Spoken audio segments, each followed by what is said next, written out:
ভাইয়া, আমাদের জ্বালায় নাকি ফ্রি ফায়ার ছেড়ে পাবজিতে যাচ্ছ? আমরাও তো চলে আসছি ভাইয়া।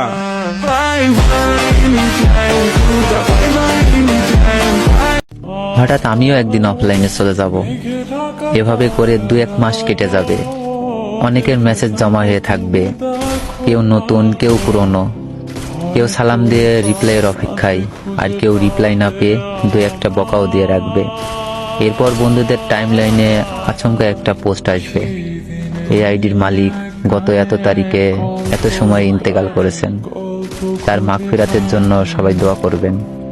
এটা দেখে কয়েকশো স্যাড রিয়াক্ট আর কমেন্টের বন্যা। এভাবে 3-4 দিন, এরপর এটা ধামাচাপা পড়ে যাবে। 2-1 দিন হয়তো মন খারাপ হবে, যারা আমার খারাপ চাইতো তারাও সহানুভূতি হবে। এভাবে করেই আমার নামটি মুছে যাবে। ব্যস্ত দুনিয়ায় সবাই ব্যস্ত হয়ে যাবে, মুছে যাবে আমার নামটি, আইডিটাও পড়ে থাকবে। সময় তার গতিতে চলমান, শুধু আমার সময়টাই শেষ হয়ে যাবে। এই তো ক্ষণিকের হই হুল্লোড়।